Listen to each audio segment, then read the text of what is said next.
मैंने आपको क्या बताया था कि 7 आपका कैटायन है इलेक्ट्रॉन के अकॉर्डिंग, ठीक है, और 7 आपका अगेन क्या हो जाएगा, इलेक्ट्रॉन के अकॉर्डिंग ही इंटरस्टिशियल साइड्स को मैंने काउंट किया तो उसके अकॉर्डिंग इलेक्ट्रॉन से बैलेंस है। ये यहाँ पर आपका इलेक्ट्रिकल बैलेंस है, पर according to this stoichiometry the oxidation state is disturbed for the original site of this stoichiometry, so that's why it is a type of non stoichiometry, ठीक है। आई होप आपको क्लियर हो गया है। और ये जो कैटायन वाला जो पार्ट है जिनको अगर डाउट आ गया है कि यहाँ पर कैटायन में भी तो हमने वैकेंट नहीं किया था, यहाँ पर अंदर से ही बनते हैं क्या, देखिए कैटायन बन सकते हैं अंदर से, ठीक है, अगेन कैटायन मूव भी हो सकते हैं, पर हम जब बात करते हैं ऑक्सीडेशन स्टेट्स के लिए, ठीक है, तब हमको ये वाला अच्छे से पढ़ के रखना पड़ता है, ठीक है। आई होप आपको क्लियर हो गया है, ठीक है। और एनायन कैसे आया बीच में, ये तो प्रॉब्लम नहीं होगा, है ना, ईजी होगा समझने में। मैं आपको समझा रही हूँ जिससे आपको हमेशा याद रहे, ठीक है, ओके।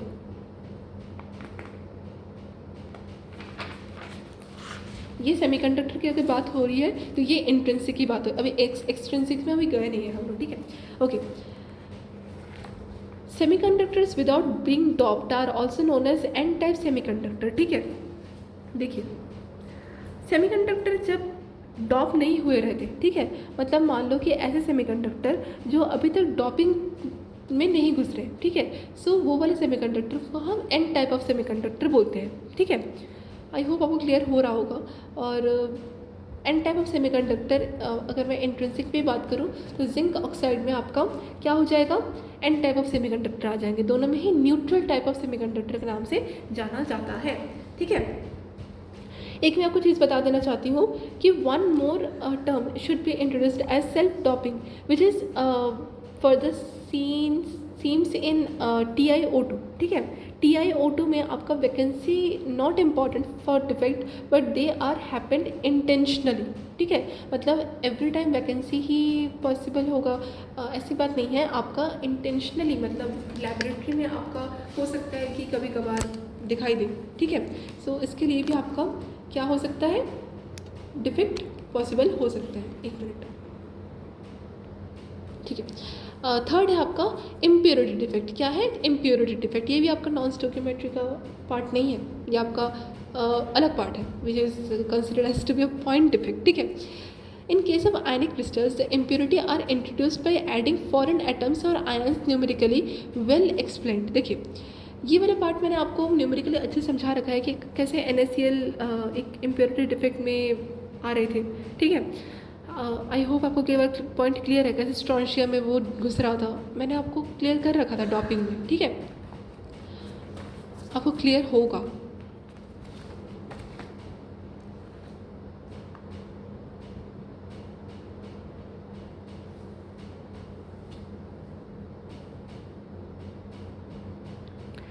इम्प्योरिटी डिफेक्ट को हम बहुत बार डॉपिंग के नाम से भी जानते हैं, ठीक है, तो मैंने इसके मैथ्स आपको करवाया है तो आप इसको अच्छे से समझिएगा। नेक्स्ट है हमारा क्या लिखा है, in case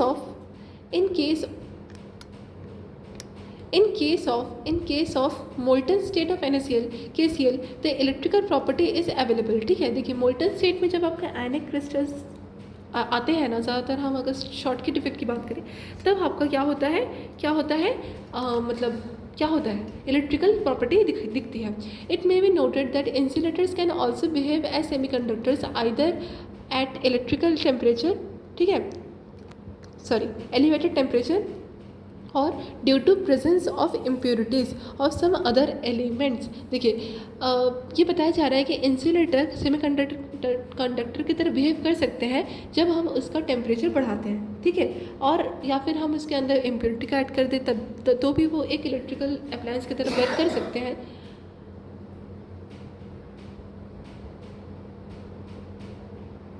It is said that intrinsic semiconductor having covalent solids are broken and this causes release of electrons which enables to flow electric current। ये बताया जा रहा है कि सेमीकंडक्टर ज़्यादातर कोवेलेंट बॉन्ड को अंदर रखते हैं, ठीक है, और मतलब हाँ हम पढ़ रहे थे आयनिक का, बट कोवेलेंट सॉलिड्स बहुत इजीली ब्रेक होते हैं, that's why it can very easily to flow electric current without any molten type of state around, ठीक है।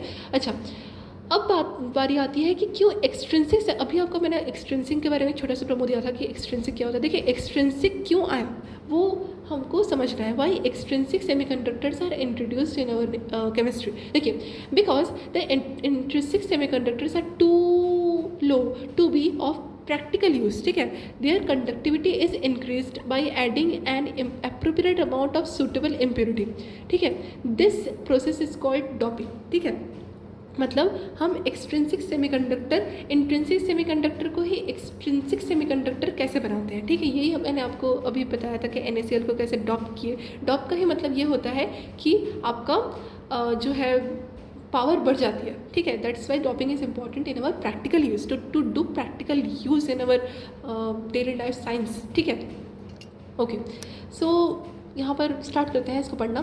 देखिए यहाँ पर मैंने एक ग्रुप नंबर के अकॉर्डिंग पीरियोडिक एलिमेंट्स को लिख के रखा है। यहाँ पर ये वाला जो पार्ट है ये आपका ग्रुप 13 है, ये वाला जो पार्ट है ये आपको पता है ग्रुप 14 है, ये वाला जो पार्ट है ग्रुप 15 है। एल्यूमिनियम, गैलियम, इंडियम, टेल्यूरियम, ये वाला पार्ट आपका क्या है ग्रुप 13 है ना। और ये वाला पार्ट आपका सिलिकॉन, जर्मेनियम, टिन, लेड है ना, ये सब पार्ट आपका क्या है ग्रुप 14 से बिलोंग करता है। फॉस्फोरस, आर्सेनिक, एंटीमनी, बिस्मुथ, ये सब क्या है ग्रुप 15 से बिलोंग करता है। तो यहाँ पर हमको क्या देखने को मिलता है कि अगेन जब हम एक्सट्रिंसिक सेमीकंडक्टर पहुँच जाते हैं तो जो चीज़ आपका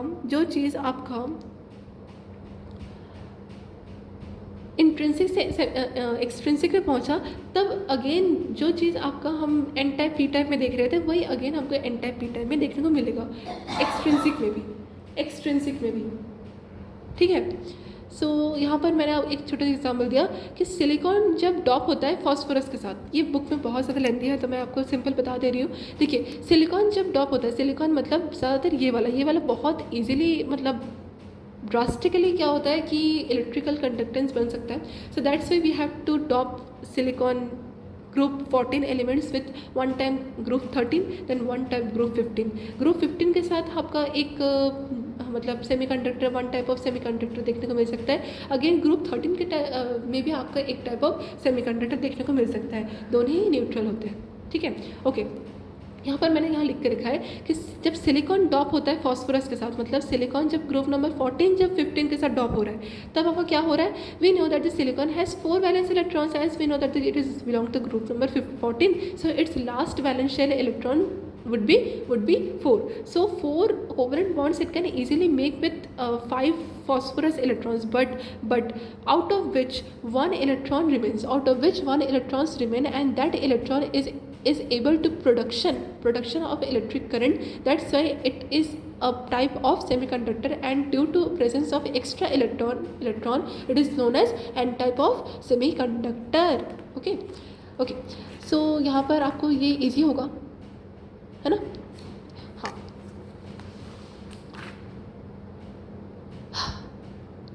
सेकेंड है पी टाइप सेमीकंडक्टर। देखिए पी टाइप सेमीकंडक्टर क्या होता है, वन सेकेंड।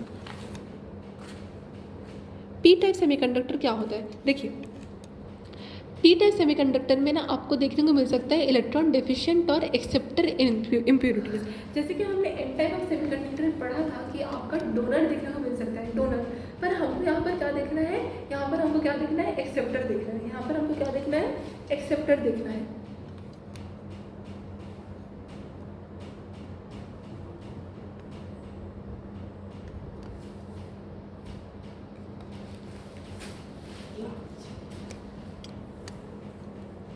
यहाँ हमको एक्सेप्टर देखना है, ठीक है। तो यहाँ पर हम क्या कर रहे हैं, एक काम करते हैं, सिलिकॉन को अगेन ग्रुप नंबर 14 को हम इस बार ग्रुप नंबर 13 के साथ ज्वाइन किया, ठीक है। सो यहाँ पर हमने क्या देखा कि जब हमने 14 को 15 के साथ ज्वाइन किया तब आपका 14 को जब हमने 13 के साथ ज्वाइन किया तब आपका क्या हुआ, एक होल क्रिएट हुआ। As you know that the 14 has 4 valence electrons, so it will easily make 4 covalent bond with 3, मतलब देखिए 3 इलेक्ट्रॉन होते तो वहाँ पर अगर 3 से ज़्यादा इलेक्ट्रॉन होते तो बहुत इजीली वो मतलब कोवेलेंट बॉन्ड बना लेते, बट हियर द मतलब जो है आपका group number 14 can not able to make 4 bonds था, तो बॉन्ड नहीं बना पा रहा है, तो यहाँ पर आपका क्या हो रहा है, एक होल क्रिएट हो रहा है, एक होल क्रिएट हो रहा है, ठीक है। तो वही होल आपको एक न्यू टाइप ऑफ सेमीकंडक्टर के साथ इंट्रोड्यूस कर रहा है, which is p type of semiconductor, ठीक है। Due to hole it is known as positive type of semiconductor. I hope n type of P type semiconductor हमने इंट्रिंसिक में अच्छे से समझ रखा है, ठीक है, ठीक है। सो ये वाला आप अच्छे से रीड कर लेना। अच्छा, various combinations of N type and P type semiconductors are use for making electronic components. देखिए, a diode is a combination of P type and N type semiconductor which is used as a rectifier, ठीक है। Diode आपने देखा होगा, diode मैं समझा देती हूँ, okay. Transistors are made by sandwiching is a layer of one type of semiconductor between two layers of the other type of semiconductor, ठीक है।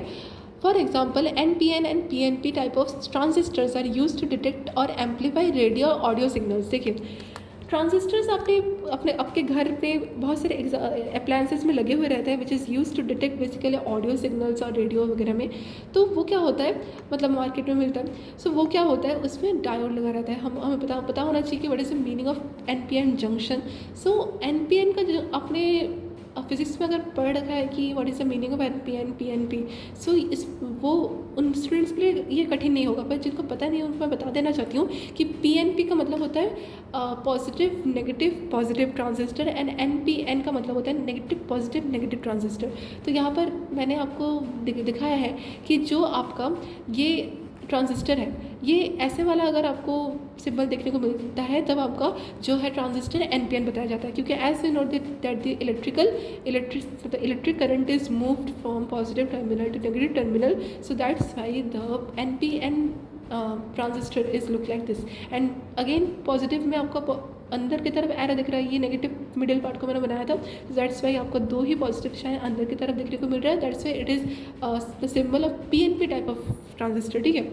अच्छा, एक और चीज़, the middle one always the base, मतलब बेस की तरह यूज़ किया जाता है साइड बाई साइड आपका according to the type of मतलब सेल की तरह अगर बात करूँ मैं, तो आपको क्या यूज़ होता है, एक आपका कलेक्टर और एमिटर की तरह यूज़ होता है, ठीक है। आई होप आपको क्लियर हो गया। अच्छा, एक और चीज़, the NaCl seems to be paramagnetic because there are unpaired electrons in molten NaCl। देखिए, NaCl आपको जब आप बुक में रीड करेंगे तो आपको पैरामैग्नेटिक दिखाई देगा, ठीक है, पर ये तो एग्जाम्पल होता है डाईमैग्नेटिक का। देखिए, पैरामैग्नेटिक तब होगा जब आपका इलेक्ट्रॉन्स फ्लो करेगा, जब आपका इलेक्ट्रॉन फ्लो करेगा, ठीक है। इलेक्ट्रॉन कब फ्लो करेंगे, जब वो मोल्टन स्टेट में रहेंगे, ठीक है। और जब वो मोल्टन स्टेट में नहीं रहेंगे, सॉलिड स्टेट में रहेंगे, तब वो इलेक्ट्रिक करंट फ्लो करने के काबिल नहीं रहेंगे। That's why that in that time the NaCl will behave like a diamagnetic substance due to presence of no unpaired electrons, ठीक है, ओके। सो आई होप आपको यहाँ तक क्लियर हो गया है। बहुत ज़्यादा थ्योरी है इसमें तो टाइम लग रहा है। So what is line defect. देखिए, हमारा पॉइंट डिफेक्ट हो गया, अब थोड़ा सा डिस्कस कर लेते हैं what is the line defect. देखिए, defects are arises when there are in disturbance occurs in a row of solid. जैसे कि हमने सॉलिड क्रिस्टल में एक पॉइंट, एक एटम और एक आयन की बात कर रहे थे, इस बार हम बात करेंगे एक सॉलिड में एक रो में जब डिफेक्ट आ जाता है तब हम बोलते हैं कि लाइन डिफेक्ट। लाइन डिफेक्ट आपको कैसे दिखता है, 1 डायमेंशन की तरफ, ठीक है, ओके। लाइन डिफेक्ट की कुछ टाइप्स पढ़ लीजिए। स्क्रू डिस्लोकेशन, सेकेंड है एज डिस्लोकेशन, ये हम अपर क्लासेस में स्टडी करते हैं, okay. Surface defect, third point, if it's in plane of an area caused by weathering. Weathering मतलब हमें पता होना चाहिए कि कुछ कंडीशंस होते हैं और सरफेस डिफेक्ट्स एक पूरे सरफेस में होता है, जैसे सेकंड डायमेंशन ऑर्डर की तरह बात करिए। अच्छा, इसमें टाइप्स कैसे होते हैं, grain boundaries, twin boundaries and stacking faults, ठीक है। ये भी हम जैसे हम क्रिस्टलोग्राफी स्टडी करेंगे आगे बढ़ेंगे। वॉल्यूम डिफेक्ट्स में इंक्लूजन्स और वर्ड्स, ये 2 टाइप्स होते हैं। वर्ड्स मतलब आप मत समझिएगा कि हम बात कर रहे हैं वर्ड जो हम पढ़ रहे थे। Word is not a defect, word is necessary when we have any crystal, when any have a unit cell. अब आप बोलोगे कि यूनिट सेल तो होता है किसी पर्टिकुलर एग्जाम्पल के लिए। देखिए, एग्जाम्पल में अलग अलग टाइप्स के आपके क्या होते हैं, मतलब डिफेक्ट होते हैं। जैसे NaCl में पॉइंट डिफेक्ट हम पढ़ रहे थे, पर NaCl में आपका इन फर्दर ये लाइन डिफेक्ट वगैरह होगा कि नहीं ये मैंने नहीं बताया है। अच्छा, वॉल्यूम डिफेक्ट्स और वॉइड्स, दैट इज द मतलब वॉल्यूम डिफेक्ट्स को वॉइड्स के नाम से भी जानते हैं, ठीक है। अच्छा, यहाँ पर क्या होता है कि इंटरनल सरफेस में गड़बड़ी आ जाती है, तब हम बोलते हैं कि the defect is called volume defect, ठीक है। ओके, तो यहाँ तक आपका पॉइंट खत्म हो गया। अब हम पढ़ेंगे कि what is the explanation of conductor, insulator and semiconductor, ठीक है। स्टार्ट करते हैं इसको रीडिंग करना फटाफट से। देखिए, जब हम एक्सप्लेन करते हैं सेमीकंडक्टर, कंडक्टर और इंसुलेटर को, तब हमको एक बहुत ही इजी सा थ्योरी मिल चुका है which is known as band theory. Band theory क्या होता है?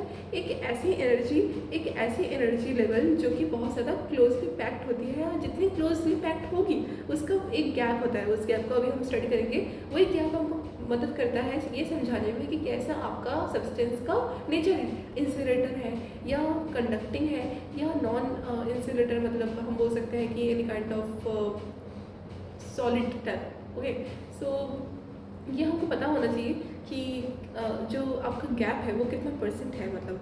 सो before starting the theory, let us take a quick promo on what happens in conductor, insulator and semiconductor, ठीक है। सो एक्चुअली में होता क्या है ये बैंड का मतलब, देखिए कंडक्टर में क्या होता है कि जो बैंड हम बात करने वाले हैं इन फर्दर वो बहुत ज़्यादा क्लोजली होता है, इसीलिए आपको क्या होता है कि बहुत ज़्यादा इजीली कंडक्शन होता है। वो किस में होता है? मेटल्स में होता है, जहाँ पॉजिटिव कर्नल्स रहते हैं। अच्छा, इंसुलेटर में बहुत ज़्यादा बैंड की डिस्टेंस हो जाती है, so that's why the conductance is not possible, ठीक है। अच्छा, और सेमीकंडक्टर में क्या होता है? सेमीकंडक्टर में क्या होता है, जो आपका दो प्रकार के सेमीकंडक्टर हमने पढ़ा है ना, एक इंट्रिंसिक एक एक्सट्रिंसिक। सो वही हम पढ़ेंगे कि किस तरह से इंट्रिंसिक और एक्सट्रिंसिक में डिफ्रेंशिएट होता है। देखिए, अब मैं जो गैप की बात कर रही थी, उस गैप को क्या बोलते हैं? एनर्जी गैप, और एनर्जी गैप या फिर फोरबिडन जोन भी कहते हैं उसको।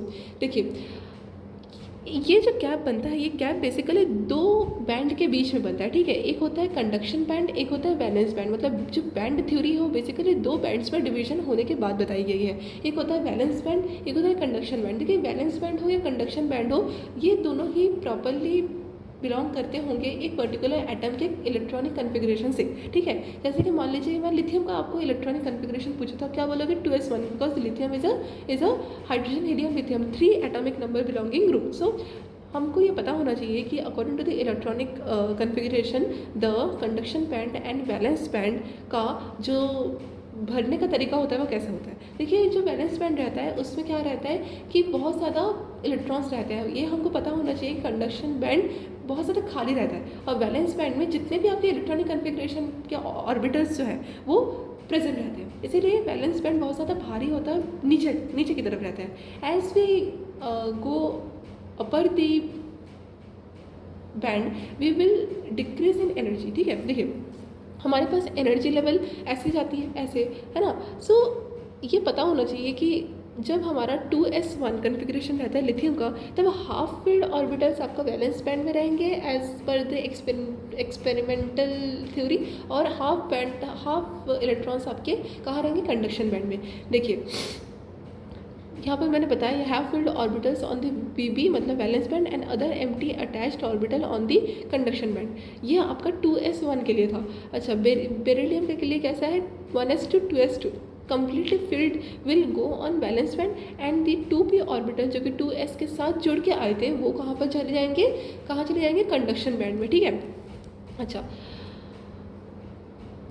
on applying energy electrical force they are acts as and shows which one will be moved out, ठीक है। देखिए, जब हम इलेक्ट्रिक करंट देंगे, मतलब इलेक्ट्रिकल जब फोर्स लगाएंगे, तब ये बताएगा कि कैसे इलेक्ट्रॉन्स मूव करेंगे, ठीक है। मतलब अगर कंडक्टर होंगे तो एनर्जी बैंड क्या होगा? बहुत ज़्यादा क्लोज होगा। देखिए, पढ़ते हैं, ये डायग्रामेटिकली मैंने आपको थोड़ा सा समझाने की कोशिश की है। देखिए, ये जो दो आपको ड्रॉ करते हुए लाइन दिख रहे हैं, ये एक्चुअल में ये जो बीच का जो स्पेस है ये एक्चुअल में क्या है? यही फोरबिडन जोन है। यही आपका बहुत ज़्यादा क्या है? पास, आपको दिखाई दे रहा होगा, इतना पास है कि ये दोनों एक दूसरे के साथ ओवरलैप कर जा सकते हैं, ठीक है। और पार्शियली फील्ड होने की वजह से ये आपका क्या है? मतलब ऐसे शो होता हुआ दिख रहा है, ठीक है। अच्छा, ये आपका पूरा फील्ड है, ये आपका पूरा फील्ड है, और ये पूरा फील्ड होने के बाद भी आपका मेटल से मतलब कंडक्टर ही है, ठीक है।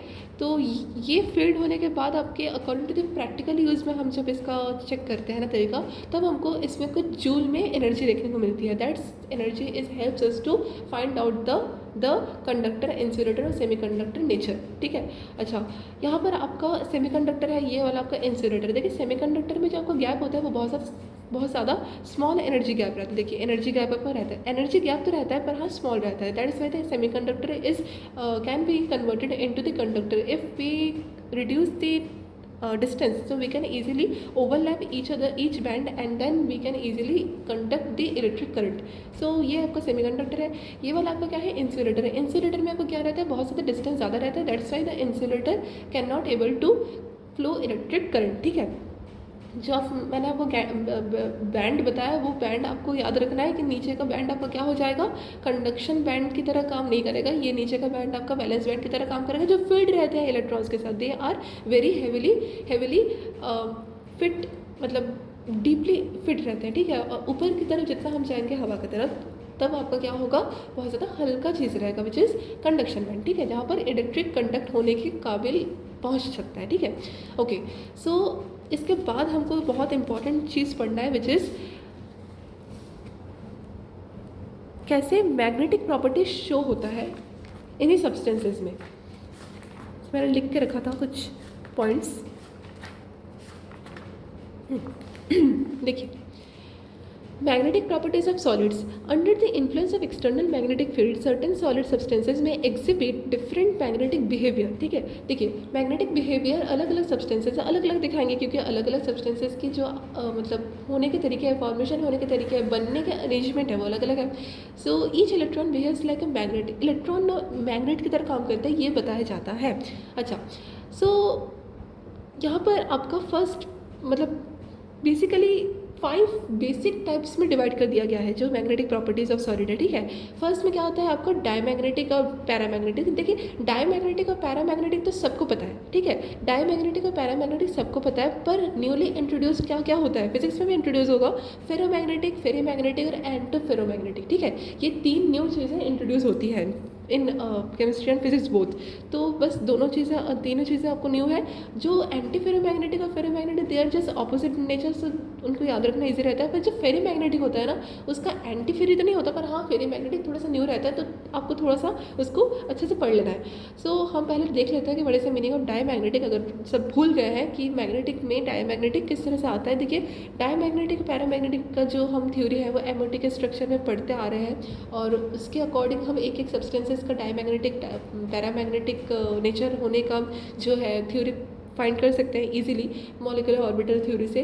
पर जब हम सॉलिड का थ्योरी देखते हैं तो हमको एग्जांपल्स याद रखने पड़ते हैं, क्योंकि अकॉर्डिंग टू दैट हमको बहुत बार क्वेश्चंस पूछे जाते हैं कंपैरिजन के थ्रू आउट, कि अगर आपका कोई एक आयन में अगर पैरामैग्नेटिक है तो विदाउट आयन अगर डायमैग्नेटिक, ऐसे बताया जाता है, ऐसे कभी कभी क्वेश्चंस आते हैं।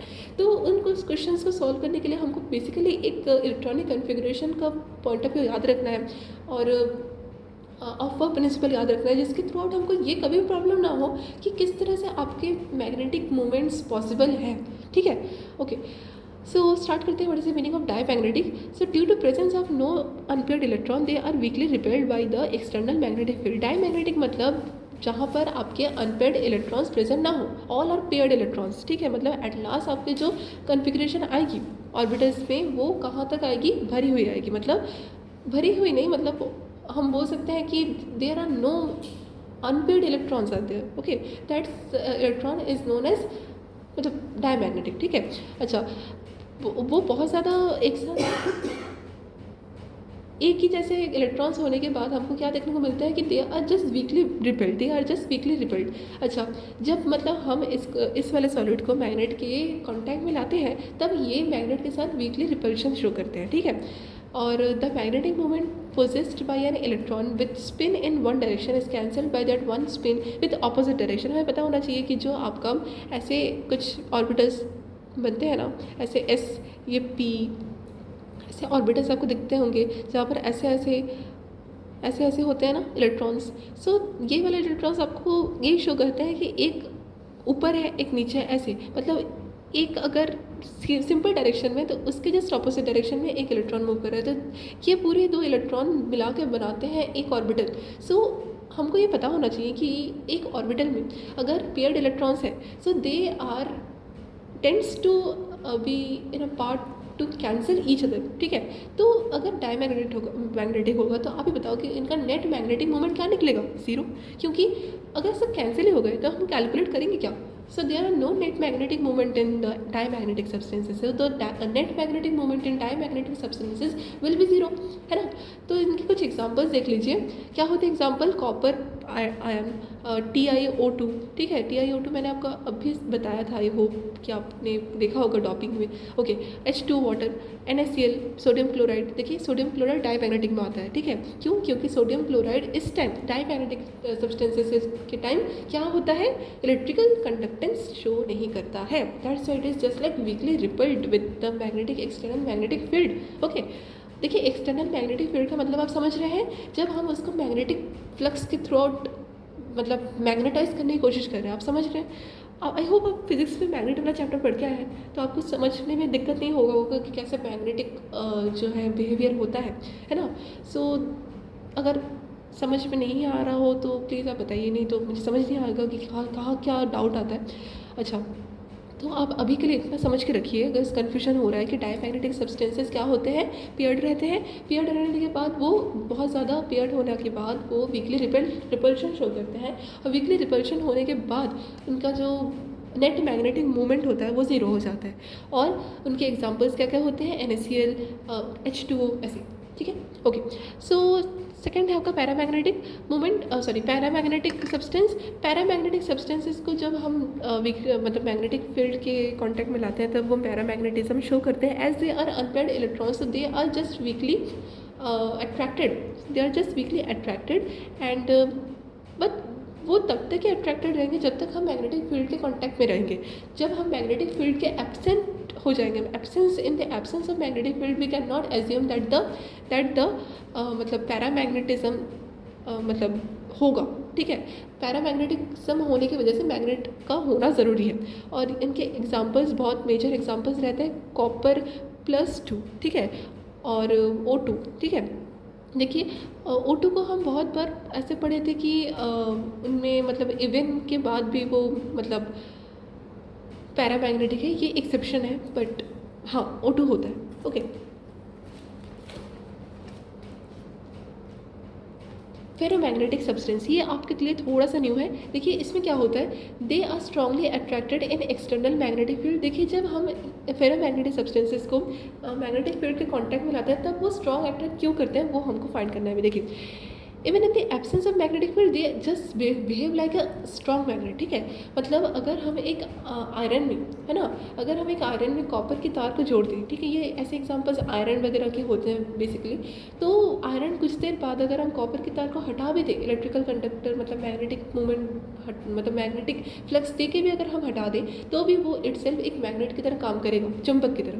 सो that is a basic example and strong example of ferromagnetic magnetism. Okay, so इसमें क्या होता है, unpaired electrons in one atom interact strongly with unpaired electron of neighbouring atom and thus they align themselves spontaneously in a common direction, ठीक है, in a small volume of solid called domains. देखिए हमारे पास एक unpaired electron है मान लो, ठीक है, और एक और अनपेयर्ड इलेक्ट्रॉन है दूसरे एटम का। सो दो एटम्स को मिलाने के बाद जब हमारे पास एक डोमेन बनता है, मतलब दो मान लो कि एक एक इलेक्ट्रॉन को मिला के मैंने एक आपको यूनिटी बताई, तो आपको ये फील हुआ कि एक एक एटम क्या बना, बहुत ज़्यादा क्या बना, स्ट्रांग नहीं था। पर जब वो यूनिटी में आया तब वो बहुत ज़्यादा स्ट्रांग नेचर शो करी है, ये आपको याद रहेगा।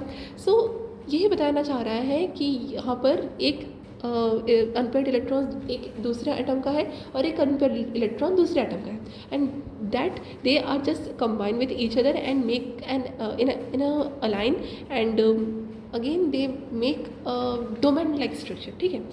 ओके, सो इलेक्ट्रॉन डोमेन्स, यहाँ पर हम इलेक्ट्रॉन डोमेन्स का जो है एनालिसिस करते हैं। देखिए इलेक्ट्रॉन डोमेन मैंने वीपीटी में आपको बता रखा था कि electron domains is nothing but the steric number. मतलब जब हमने स्टेरिक नंबर में वीपीटी पढ़ा तब हमको इलेक्ट्रॉन डोमेन का मतलब बहुत ईजीली समझ में आ गया कि किस तरह से क्रिस्टलोग्राफी में इलेक्ट्रॉन डोमेन और साथ साथ वीपीटी में इलेक्ट्रॉन डोमेन का विश्लेषण हुआ। ठीक है, देखिए यहाँ पर बताया जा रहा है कि एक ही डायरेक्शन में मूव करते हैं, एक ही डायरेक्शन में मूव करते हैं। ऐसा नहीं, ऐसी बात नहीं होनी चाहिए कि अनपेड इलेक्ट्रॉन एक डायरेक्शन का होगा और अनपेड इलेक्ट्रॉन एक दूसरे डायरेक्शन का होगा। एक ही डायरेक्शन का वो आयन होता है। Okay, in a small volume of solid called domains. देखिए in an unmagnetise sample of a ferromagnetic substance, देखिए मैग्नेटाइज तो हम करेंगे, ठीक है, बट जब एक सब्सटेंस का हम लेंगे जो कि मैग्नेटाइज ना हो तब क्या होगा कि एक डोमेन रैंडमली ओरिएंटेड रहेगा, अरेंज्ड रहेगा और उसके मैग्नेटिक मूवमेंट गेट कैंसिल। देखिए मैग्नेटिक मूवमेंट गेट कैंसिल मतलब ज़ीरो नहीं बताया जा रहा है, पर हाँ मैग्नेटिक मूवमेंट इसका बनेगा। ठीक है, अच्छा, when such a substance is paired placed in magnetic field all the domains gets oriented, ठीक है, इन वन डायरेक्शन, ये मैंने बता रखा था, and strong magnetic effect is produced. इसकी वजह से एक ही अलाइन में इतने सारे इलेक्ट्रॉन्स का वन डायरेक्शन अलाइन होने के बाद एक डोमेन बनने के लिए हमारा जो असर पड़ा वो बहुत ज़्यादा स्ट्रॉन्ग मैग्नेटिज्म को शो किया। That's why the ferromagnetic substances are very very strong even in the absence of magnetic field. ठीक है, अच्छा इसके एग्जांपल देख लीजिए, CrO2 क्रोमियम ऑक्साइड, मतलब हम क्रोमियम डाइऑक्साइड भी रीड कर सकते हैं। सो that's why the chromium dioxide is the very important example of ferromagnetic substance. आपको याद रहेगा। ओके, हाँ